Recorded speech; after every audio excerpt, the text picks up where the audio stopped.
저와 여러분이 말씀을 나누고 예배 드릴 수 있는 마지막 시간입니다. 저에게는 마지막으로 복음을 여러분들에게 전할 수 있는 기회이고, 또 여러분들은 마지막으로 은혜의 말씀을 접할 수 있는 시간인 줄로 압니다.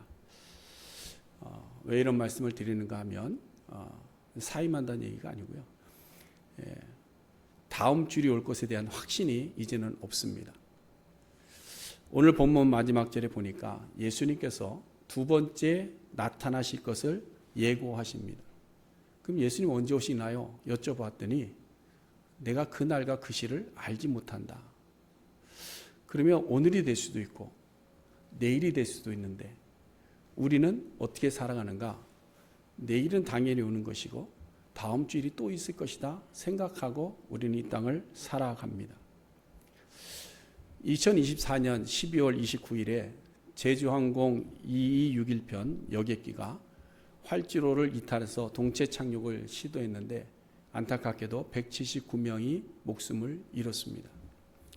그 중에 태국인이 2명 있었는데요. 그 중에 한 사람이 마지막으로 통화한 내용이 나왔습니다. 거기에 보면 남편과 마지막 통화를 했는데 뭐라고 했는가 하면 내일 아침에 봐요 이렇게 되어 있습니다. 내일 아침에 봐요. 남편은 그 말을 늘 들어왔던 이야기이기 때문에 당연히 내일 아침에 볼 줄 알았습니다. 그리고 비행기가 무사히 도착할 줄로 알았습니다. 그런데 그 말이 아내와 나눴던 마지막 대화였다라는 것이죠. 여러분, 우리는 예수님께서 우리에게 하신 말씀이 있습니다. 내가 도적같이 임하리라. 내가 반드시 다시 오리라. 라고 말씀했는데 여러분, 우리는 지금도 다음 주가 또 올 것이라 생각하고 당연한 시간이 올 것처럼 확신하는 것이 우리의 몸에 배어 있으니까 우리는 늘 오늘은 먹고 마시고 즐거워하자라는 한 부자의 모습과 같은 모습을 보이고 있지 않는가 생각해 봅니다. 누가복음 12장에 나오는 한 부자를 보면 그 부자는 저는 개인적으로 참 부럽기도 합니다. 또 한편으로는 존경스럽기도 합니다. 왜냐하면 당시에는 주식이나 비트코인 같은 걸로 이렇게 재물을 모으는 방법이 없었기 때문에 재물을 많이 모았다는 말은 뭐냐? 열심히 일했다는 거예요. 열심히 일했다. 누구보다도 더 열심히 밭에 가서 일하고 또 일해서 많은 열매를 맺었다라는 거예요. 게으르지 않았다는 겁니다. 그래서 많은 재물을 모으고 성공한 사람이 바로 누가복음에 나오는 한 부자입니다. 여러분, 우리 중에도 그런 분들이 많습니다. 빨리 젊었을 때 한때 빨리 돈을 많이 모아서 먹고 마실 만큼 채워지면 그때부터는 은퇴하고 먹고 마시고 평안히 쉬고 노후를 즐기면서 살고 싶다 하는 분들이 있습니다. 근데 성경에 보면 이 사람에게 무엇이라고 이야기하느냐? 어리석은 자여 이렇게 이야기합니다. 어리석은 자여. 왜 그렇습니까? 열심히 일해서 성공했는데, 지혜롭게 일해서 성공했는데 왜 어리석은 자인가? 하나님께서 오늘 밤에 너의 영혼을 되찾아 가실 것이다 라는 하나님의 계획이 있는데 자기는 뭐예요? 내가 평생 먹고 마시고 즐길 만한 것이 있으니까 이제는 먹고 마시고 즐기자 하며 내일을 확신하고 살았다라는 겁니다. 그래서 어리석은 자다라고 이야기하는 거예요. 여러분, 예배도 마찬가지입니다. 설교자가 설교를 하는데 매주 똑같이 또 다음 주에도 설교할 기회가 있겠지, 또 다음 주에도 설교할 기회가 있겠지, 너무 긴 시간 설교해야 되니까 그냥 대충 하고 시간만 때우면 좋겠다 하고 지나간다면 하나님의 은혜가 말씀 가운데 임하겠는가? 근데 오늘이 마지막이야, 네가 복음을 전할 수 있는 날이 마지막이야 라고 생각한다면 그 마지막 설교를 위해서 온몸에 있는 것을 다 쥐어짜고 묵상해서 하나님의 말씀을 올바로 전하려고 애를 쓰지 않겠는가 하는 겁니다. 예배자들도 마찬가지죠. 내가 오늘 예배 드리는 이 시간이 다음 주에 또 와서 앉을 수 있는 자리라고 확신을 할 것이 아니라 또다시 이 자리에 와서 예배하지 못하는 그 시간이 있다고 한다면 오늘 내가 하나님 앞에 예배 드릴 때 온 마음과 온 정성과 온 힘을 다해서 하나님을 찾고 예배하는 자세가 되지 않겠나 하는 생각을 해봅니다. 그러므로 우리는 다시 오실 예수 그리스도를 바라면서 매 순간순간마다 지금 나에게 주어진 이 시간에 최선을 다해서 예배하는 예배자들이 되어야 될 줄로 믿습니다. 근데 사실 우리가 그 날이 언제 임할지 모르는 것도 있지만 그 날을 우리가 왜 기다려야 되는지 모르는 사람들도 있다는 거예요. 왜 우리가 예수님 오시는 그 날을 기다려야 되냐? 종말인데 왜 그 날을 기다려야 되느냐? 아, 정말 무서워. 마지막에 오는 거 무서워 하는 우리들의 삶도 있다는 거예요. 그러다 보니까 우리 신앙생활의 적극성이 약해지기도 합니다. 여러분, 우리는 오늘 본문에서 우리가 왜 다시 오시마 약속하시고 그 때를 알지는 못하지만 반드시 다시 오겠다 하신 예수님을 바라보면서 기다려야 되는지를 우리가 오늘 말씀을 통해서 함께 묵상해 보려고 합니다. 오늘 본문 28절에 보니까 이렇게 말씀합니다. 두 번째 나타나시리라. 두 번째 나타난다라는 말의 의미는 뭐냐면 예수님께서 다시 오신다라는 말씀입니다. 여러분, 하나님이 사람에게 나타나시는 것을 현현이라고 이야기합니다. 현현, 하나님을 보인다. 그래서 구약시대에 하나님의 현현은 어떻게 나타났죠? 가시덤불 위에 불꽃으로 나타나기도 하고 바람으로 나타나기도 하고 광풍으로 나타나기도 하고 번개로 나타나기도 하고 아니면 천사의 모습으로 나타나기도 했습니다. 근데 신약시대에 와서 하나님의 현현이 이제 하나님이 직접 사람의 몸을 입고 이 땅에 우리에게 보여주신 겁니다. 그분이 바로 예수 그리스도이죠. 말씀이 육신이 되어서 여인의 몸에서 나신 그 하나님을 예수 그리스도가 직접 보여주신 겁니다. 자, 그럼 예수님께서 인간의 몸을 입으시면서까지 직접 우리에게 현현 나타내 보여야 되는 이유가 무엇일까 하는 거예요. 왜 보여주는가? 왜 육체를 입고 이 땅에 오셨는가 하는 겁니다. 여기에는 분명한 이유가 있습니다. 여러분, 예수님의 초림의 목적은 오늘 본문 26절에 보니까 이렇게 되어 있습니다. 자기를 단번에 제물로 드려 죄를 없이 하시려고 나타나셨다. 우리의 죄를 없이 하시려고 나타나셨다. 여러분, 나타나셨다, 이렇게 태어나셨다 이게 아니라 나타나셨다라는 말은 무엇을 의미하는가 하면 숨겨져 있던 것이 드러났다라는 의미죠. 그렇죠? 숨겨져 있는 것이 드러난 겁니다. 여러분, 마가복음 4장에 보면 등불을 어디다 둔다 그랬어요? 등경 위에 둔다 그랬습니다. 등경 위에 등불을 올려두면 어떻게 됩니까? 그 가려졌던 모든 것들이, 숨겨져 있는 것들이 나타나게 된다. 이렇게 나타나게 된다. 또 요한복음 1장에 보면 세례 요한이 예수님에게 세례를 베풉니다. 세례를 베푼 이후에 한 말이 뭐냐면 그를 이스라엘 전체에게 내가 나타내려 함이라. 이는 예수님께서 마리아의 몸에서 나면서부터 존재하셨던 분이 아니고 이미 만세 전부터 계셨던 분을 이제 내가 너에게 나타내려고 한다. 이런 의미입니다. 또 요한복음 2장에서 보면 가나 혼인잔치가 있습니다. 그때 예수님께서 뭐라고 말씀하셨는가 하면 이 표적은 그의 영광을 뭐한다? 나타내려 합니다. 이렇게 말씀하고 있어요. 이미 존재하고 있는 그 하나님의 영광, 우리가 보지 못해서 어두움 가운데서 보지 못했던 그 하나님의 영광, 사람의 몸을 입고 오신 자기 속에 있는 그 영광을 이제 나타내려 한다. 무엇을 통해서? 이적을 통해서. 자, 이렇게 보이지 않던 것을 실제로 보게 되면 그 다음에 우리에게는 무엇이 오느냐? 우리는 믿음이 생기는 겁니다. 믿음. 그 대표적인 사람이 누구죠? 도마죠. 도마는 나타나지 못한, 보지 못한 것에 대해서 의심하고 믿지 못했습니다. 그러나 예수님께서 도마에게 나타나셔서 그 손을 보여주셨습니다. 그때 어떻게 됐습니까? 그것을 보고 믿었다. 그래서 오늘 본문을 시작할 때에 오늘 히브리서 기자도 똑같은 이야기를 하고 있는 겁니다. 나타내 보이고자 하는 겁니다. 그래서 첫 시작을 그러므로라는 접속으로 시작하죠. 이미 2주 안에 2주 동안 말씀을 전할 때 첫 번째는 첫 장막에 대해서 말씀을 드렸고요. 두 번째 지난주에는 뭘 말씀드렸죠? 지난주에? 예, 새 언약. 감사합니다. 제가 잊어버려서 여쭤본 거예요. 첫 장막에 대해서, 첫 언약에 대해서, 그 다음에 새 언약에 대해서 다 설명한 이후에 히브리서 기자가 그러므로 이렇게 돼. 그러므로. 그래서 우리에게 보여주신 언약의 피 흘림의 위대함이 어느 정도인가 하는 것을 우리에게 정리해서 쭉 이야기하고 있는 겁니다. 그래서 먼저 23절 말씀 보시면 하늘에 있는 것들의 모형과 하늘에 있는 그것들을 비교하여 정리하고 있습니다. 여러분, 이것은 우리가 앞에서 보았던 첫 언약의 장막과 그 다음에 새 언약의 예수 그리스도를 비교해서 말씀하고 있는 겁니다. 하늘에 있는 것들의 모형, 즉 장막, 하늘에 있는 것의 모형을 땅에다 만들어 주셨는데 그 장막의 제도는 이런 것들로 정결하게 할 필요가 있다. 여기서 이런 것들은 뭐죠?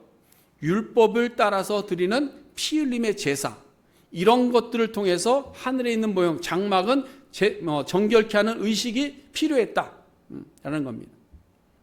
근데 그 다음에 나오는 하늘에 있는 그것들, 이거는 뭐냐? 11절과 12절에서 이야기한 온전한 장막, 하늘에 있는 성소를 이야기합니다. 그럼 이 성소에는 이런 것들, 이게 또 뭐죠? 피 흘림의, 짐승의 피 흘림, 이런 것들로 하지 아니하고 어떤 걸로 한다? 더 좋은 제물로 한다. 이렇게 나와요. 이게 정리한 겁니다. 앞의 내용을 정리한. 그래서 여기서 더 좋은 제물은 무엇인가 하면 우리가 지난주에 말씀을 드렸는데 십자가에서 피 흘려 죽으신 예수 그리스도를 이야기하고. 근데 여러분, 이것을 잘못하면 우리가 예수님의 피와 이 짐승의 피를 비교하는 것처럼 보입니다. 그래서 짐승의 피보다 예수님의 피가 조금 더 효과가 좋다, 뭐 이런 식으로 생각할 수도 있습니다. 근데 그렇게 해석을 하면 큰 오류를 낳습니다. 왜냐하면 예수님의 제물 되심은 짐승의 제물과는 완전히 다른 것입니다. 다른 거예요. 어떻게 다른가? 자, 오늘 본문 24절 말씀 또 보세요. 24절 보시면 그리스도께서는 참것의 그림자인 손으로 만든 성소에 들어갔다 안 들어갔다? 들어가지 아니하시고 바로 어디로 갔다 그랬어요? 하늘에 들어가셨다. 그럼 하늘에 들어가셨다는 무슨 얘기예요? 하늘의 장막 안으로 바로 들어가셨다라는 거예요. 보세요. 장막의 제사는 성소에 들어가기 위해서 흘리는 짐승의 피입니다. 그럼 예수님의 제물 대해서 흘리신 피는 뭐냐? 그 성소에 들어가기 위해서 흘리는 피가 아니라 하나님의 장막에 들어가기 위해서 흘리는 피였다라는 거예요. 이것을 설명하기 위해서 25절과 26절에서 예수님이 다른 제사장들과 같은 방법으로 죄를 없이 하려고 했다면 하는 가정법을 씁니다. 예수님도 어떻게 해야 된다고요? 창조 때부터 아담과 하와를 위하여, 가인을 위하여, 이스라엘 민족들을 위해서 자주 자기를 제물로 드린 일을 반복해야 됐을 것이다. 우리가 아무리 오일 체인지를 할 때 일반 오일로 교체하는 것과 신때리가 한다는 것은 조금 차이가 있습니다. 그렇죠? 값도 비싼 차이도 있지만 기간이 조금 더 한데, 그렇지만 똑같은 오일 체인지는 어떻게 돼요? 계속해서 반복해야 되는 겁니다. 그러나 예수님의 피 흘리심은 반복되는 것이 아니다라는 거예요. 왜? 이 땅에는 모형, 장막이 아니라 영원한 하나님의 장막, 하늘의 성소에 들어가시기 위해서 흘리신 피이기 때문에. 그러면서 예수님의 죽으심을 한마디로 정의할 때 뭐라고 정의했느냐? 자기를 단번에 제물로 드려 죄를 없이 하셨다. 자, 하늘에 있는 장막에 들어가기 위해서 예수님께서 피를 흘리셨대요. 그러면 그 피 흘림의 의미가 뭐냐라는 거예요. 그 피 흘림. 자기를 한 번에 제물로 드려서 죄를 없이 했는 그 죄가 뭐냐라는 겁니다. 이것을 우리가 좀 생각해 봐야 됩니다. 먼저 예수님의 대속은요, 우리로 하여금 하나님 나라, 하나님의 나라 안으로 들어갈 수 있는 그 길을 위해서 한 번에 죽으시고 완성시키셨다라는 겁니다. 죄의 문제를 해결하는 장막의 제사들은 결국 하나님의 나라, 당시에는 이스라엘 민족 공동체 안에 머무는 일을 위해서 죄사함을 받았고 부정한 것을 정결케 하는 일들을 반복적으로 행했습니다. 그래서 실제로 구약 성경에 보면 이스라엘 백성들이 성전에서 제사하고 예배하는 것을 통해서 무엇을 얻고자 했는가 성경에 나오는데요. 신명기 6장 24절과 25절에 보시면요, 이렇게 기록합니다. 여호와께서 우리에게 이 모든 규례를 지키라 명령하셨으니 이는 우리 하나님 여호와를 경외하여 항상 복을 누리게 하기 위하심이라. 우리가 하나님 앞에 나가서 제사하고 예배하고 동물의 피를 흘리는 것은 우리에게 복을 누리게 하려 하심이라. 그러니까 우리가 복받기 위해서 율법을 지키는 것이다 라는 것이죠. 근데 25절에 보니까 한 발 더 나갑니다. 우리가 명령하신 대로 이 모든 명령을 우리 하나님 여호와 앞에서 삼가 지키면 그것이 곧 우리의 뭐다? 의로움이다라고 이야기하는 거예요. 의를 이야기하는 것은 하나님 나라에 들어갈 때의 의인입니다. 우리는 이 땅에서 의인일 수가 없습니다. 그렇죠? 우리는 의인이 될 수 없습니다. 근데 우리의 의다라는 것은 뭐냐? 하나님 나라에 들어갈 수 있다. 무엇을 통해서? 율법을 통해서 들어갈 수 있다라는 거예요. 이것이 이스라엘 민족이 가지고 있던 생각입니다.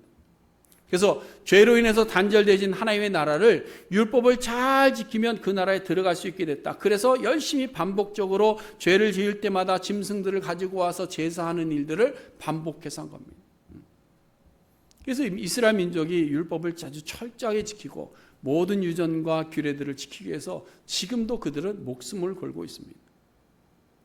근데 해보니까 어떻습니까? 됩니까? 잘 안 되죠. 성경이 이야기하지 않습니까? 613가지의 율법 중에 하나만 어겨도 율법을 어기는 자다. 그래서 끊임없이 대제사장이 속죄의 제물을 드림으로 죄의 문제를 해결해야만 했던 것이죠. 그러나 새 언약의 대제사장 되신 예수님께서는 스스로 피 흘려 죽으심으로 몇 번에 걸쳐서 단번에 십자가에 죽으신 그 단번의 사건을 통해서 우리의 모든 죄를 사해 주시고 우리를 하나님 나라 성소 안으로 인도해 주셨다는 거예요. 그래서 26절에서 자기를 단번에 제물로 드렸다 이렇게 말씀합니다. 그러므로 예수님께서 피 흘리신 것을 통해서 우리가 얻는 것은 뭐냐? 우리가 하나님 나라에 들어갈 수 있게 되었다라는 겁니다. 근데 그 뒤에 보니까 뒤에 말씀이 뭐라고 나오냐면 세상 끝에 오셨다 이렇게 되어 있습니다. 세상 끝에 오셨다. 이게 무슨 말일까요? 자기 인류의 죄를 구원하시기 위해서 사하기 위해서 오셔서 단번에 죽으셨는데 언제 오셨느냐? 세상 끝에 오셨다 이렇게 표현하고 있습니다. 이 말의 의미는 예수 그리스도의 초림이 곧 뭐다? 종말이다라는 얘기입니다. 종말이다. 그러니까 지금이 종말의 시대가 아니라 언제가 종말이에요? 예수님 오셨을 때가 이미 종말의 시작이다라는 거예요. 종말의 시작이다. 그러니까 여러분 우리가 지금 나타나는 많은 현상들을 보면서 이제 마지막 때가 다가오고 있나 보다. 아니에요. 이미 마지막 때가 와 있기 때문에 그런 현상들이 나타난다라는 겁니다. 그래서 예수님께서 단번에 제물 되심으로 창조 이전의 모든 인류의 죄, 그 다음에 두 번째 나타나실 때까지 있는 모든 인류의 죄를 한꺼번에 사하기 위해서 오셨다는 것을 세상 끝에 오셨다라는 단어 속에 포함시키고 있는 겁니다. 그래서 28절에 보면 그리스도도 많은 사람의 죄를 담당하시려고 단번에 들이신 바 되었다라고 말씀하고 있는 거예요. 결국 여러분 예수님께서 단번에 제물로 드려 죄를 없이 하려고 세상 끝에 오셨다는 말을 종합하면 이런 겁니다. 지나온 모든 인생과 현재의 모든 인생과 미래의 모든 인생까지 모든 사람들이 천국에 들어갈 수 있는 길을 열기 위해서 한 번 죽으셨다라는 거죠. 오늘도 저는 우리 성도님들에게 전해야 되는 복음이 바로 이것입니다. 우리가 멸망 가운데서 영생 얻을 수 있는 길을 열기 위해서 예수 그리스도께서 오셔서 피 흘려 죽으셨다는 겁니다. 우리가 예수 그리스도를 믿고 입으로 시인할 때 우리는 저 하나님의 나라에 들어갈 수 있다라는 겁니다.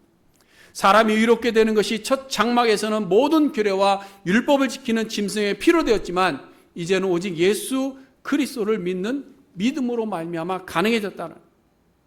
천하에 그럼 구원을 다른 이름이 또 있느냐? 다른 방법이 있느냐? 없다라는 거예요. 다른 길은 없고 다른 이름 없습니다. 이를 위해서 예수님께서는 자기 몸을 단번에 들여 죄를 사하여 주신 겁니다. 뿐만 아니라 예수님께서는 단번에 죽으심으로 우리의 과거의 죄와 우리의 현재의 죄와 우리의 미래의 죄까지도 해결해 주셨음을 우리는 믿으시기를 바랍니다. 그렇다고 해서 여러분 이제 우리는 모든 죄에서 자유하기 때문에 내 마음대로 살아야 된다 이런 이야기가 아닙니다. 어떤 분들은 이것을 잘못 오해합니다. 예수님께서 내 죄를 단번에 다 사해 주셨기 때문에 미래의 죄도 사해 주셨기 때문에 나는 이제 내 마음대로 살아야 된다. 그러면 요한 1서의 말씀이 필요가 없죠. 여러분 우리 요한 1서를 한번 찾아볼까요? 요한 1서 요한일서, 제가 인 성경으로 388쪽인데요. 요한일서 1장 5절 말씀을 보세요. 5절 말씀. 5절 보시면 우리가 그에게서 듣고 너에게 전하는 소식은 이것이니 곧 하나님은 빛이시라 하시면서 6절에 가서 만일 우리가 하나님과 사귐이 있다 하고 어둠에 행하면 뭐하는 자다? 거짓말하는 자다. 진리를 행하지 아니함이라 말씀합니다. 그가 빛 가운데 계신 것 같이 우리도 빛 가운데 행하면 우리가 서로 사귐이 있고 그 아들 예수의 피가 우리를 모든 죄에서 깨끗하게 하실 것이라 말씀하고 있습니다. 그렇죠? 예수님께서 동물의 피 흘림 같이 반복해서 고난당하시고 죽으신 일을 반복하는 것이 아니라 이미 초림에 오셔서 죽으신 그 죽음으로 말미암아 지금 우리의 죄까지도 하나님께서 깨끗하게 하신다라는 의미입니다. 자, 그럼 우리가 어떻게 예수를 믿고 신앙생활을 하면서 죄사함을 받았다고 하는데 계속 죄를 지을 수 있느냐라는 것. 그것은 우리가 죄악 가운데 출생했기 때문입니다. 죄악 가운데. 여러분, 예수님의 제자들, 훌륭한 예수님의 제자들 12명의 제자들이 있습니다. 그들은 예수님을 안다 하고 예수님의 제자로 구별받았습니다. 예수님의 기적을 봤습니다. 예수님의 가르침을 들었습니다. 그럼에도 불구하고 그들은 죄를 안 졌나요? 아니에요. 그들은 기도하지 않는 죄를 범했습니다. 서로 비교했습니다. 서로 다투었습니다. 그런 죄를 범했어요. 눈으로 본 사실에 대해서 의심하는 죄를 범했습니다. 심지어 예수님을 모른다고 부인하고 하는 죄를 졌습니다. 또 예수님을 파는 죄도 범했습니다. 수없이 계속해서 반복해서 그들도 죄를 범하였더라. 왜 그런가 하면요, 우리 안에 육의 생각으로 가득하기 때문입니다. 그러니까 여러분, 우리가 예수를 믿은 지가 오래됐는데요, 예수님을 진정으로 믿고 회개하고 돌아선 우리지만 우리의 삶에 뭐가 있습니까? 날마다 죄의 모습이 있다는 거예요. 근데 여러분, 죄의 모습이 있다고 해서 나는 그럼 구원받지 못했기 때문에 죄가 있느냐? 그게 아니에요. 우리는 구원받는 회심을 통해서 구원받습니다. 구원받은 자들도 죄를 범하게 돼 있어요. 왜 그러냐? 죄악 가운데 출생했기 때문에. 그럼 다른 사람들과 뭐가 다르냐는 거예요. 뭐가 다르냐? 그것은 죄가 드러났을 때에 그 죄를 범한 것이 문제가 아니라 그 다음이 문제다. 그 다음. 예수님께서 단번에 죽으셔서 우리의 모든 죄 문제를 해결해 주셨음에도 이것을 아는 자들이 죄들을 깨달아 알고 난 후에도 행동이 달라야 되는데 다르지 않은 겁니다. 그래서 요한일서에 보면, 요한일서에 이어서 말씀을 보면요, 8절 말씀해 보세요. 거기 보면 이제 이렇게 이야기합니다. 만일이 두 번 나오는데요, 만일 우리가 죄가 없다고 말하면 스스로 속이고 또 진리가 우리 속에 있지 아니할 것이라. 자, 나는 예수 그리스도로 말미암아 구원받았습니다. 나는 회심했습니다. 나는 예수님 믿습니다. 그러니 나는 죄 없습니다. 지금도 나는 죄가 없습니다라고 말하면 그건 뭐다? 스스로 속이는 것이다. 그리고 진리가 그 안에 없는 것이다라고 이야기하는 거예요. 이런 사람에 대해서 외식하는 자라고 이야기하고 있고 거짓말하는 자라고 이야기해요. 왜? 그 안에 이미 진리가 없기 때문에. 근데 여러분, 이와 다르게 예수를 믿노라 하고 예수님의 피로 죄사함을 얻고 그의 비단에 그의 진리 안에 거하는 자들은 죄를 하나도 짓지 않고 완전한 삶을 사는 것이 아니라 죄악 가운데 거할 때에 9절 말씀 보세요. 만일, 또 만일이죠. 우리가 우리 죄를 뭐하면? 자백하면. 우리가 우리 죄를 자백함으로 죄의 사함을 얻게 된다라는 거예요. 이것은 우리의 반복적인 회개를 이야기하는 거예요. 그래서 26절 말씀을 종합해서 정리해 보면 예수 그리스도께서 자기를 단번에 제물로 드려 죄를 없이 하신 것은 하늘의 문을 열어서 단절된 하나님과 관계를 회복시켜 주실 뿐만 아니라 우리의 연약함으로 짓는 모든 죄까지도 하나님께서 우리가 자백하고 회개할 때에 하나님께서 용서해 주시겠다는 은혜의 복음이 되는 겁니다. 그래서 여러분, 회개는 두 가지 종류가 있습니다. 두 가지. 하나는 회심의 회개가 있습니다. 예수님을 알고 하나님을 만났을 때에 자기의 삶을 돌이키는 회심의 회개가 있고요. 그 다음에 두 번째 회개는 우리가 날마다 하는 연약함의 회개가 있습니다. 우리가 죄악 가운데 태어나서 죄악 가운데서 벗어나지 못하고 날마다 죄와 싸우지만 또 넘어질 때 하나님 앞에 드리는 회개가 있습니다. 그래서 회심은 평생에 한 번 일어나는 것이고요. 그 다음에 우리의 연약함 가운데 일어나는 회개는 반복적으로 우리가 하나님 앞에 나가는데 그때에도 무엇을 통해서 나간다고 그랬습니까? 예수 그리스도의 십자가로 나아가는 거예요. 그래서 우리가 지금 짓는 모든 죄악들도 뭐예요? 뭘 통해서 용서받아요? 예수님의 십자가로 용서받는 겁니다. 자, 그럼 이제 우리는 두 번째 나타나시는 예수님을 왜 기다려야 되는가 하는 거예요. 은혜 받고 구원받고 죄사함 받고 예수님의 십자가로 다 완성된 것 같은데 왜 두 번째 예수 그리스도를 기다려야 되느냐 하는 거예요. 여러분, 이 땅에 사는 모든 사람들은 한 번 죽게 되어졌습니다. 그렇죠? 죄의 결과입니다. 그럼 여기서 질문, 예수님께서 죄의 문제를 다 해결했다고 하시는데 왜 우리가 죽어야 되느냐는 거예요. 그렇죠? 예수님께서 죄의 문제를 다 해결하셨으면 이제는 우리가 죽지 않고 영생해야 되는데 왜 죽느냐라는 거예요. 그것은 사람이 범죄했을 때 정하여 놓으신 하나님의 심판이기 때문에 번복할 수가 없는 겁니다. 창세기 2장 17절 말씀해 보시면 선악을 알게 하는 나무의 열매를 먹지 말라. 내가 먹는 날에는 반드시 죽으리라 그랬습니다. 여기 반드시 죽으리라는 이 원문을 보면요, 죽다라는 단어를 두 번 반복해서 사용하고 있습니다. 죽다, 죽다. 이 말은 반드시 죽는다. 결정문입니다. 그러면 하나님께서 말씀하신 것은 시건치 아니하시는 하나님의 결정문이 번복될 수 있느냐? 번복되지 못한다라는. 그래서 실제로 아담과 하와가 선악을 알게 하는 열매를 따먹은 나오에 하나님의 심판이 임할 때에 너는 흙이니 흙으로 돌아가라.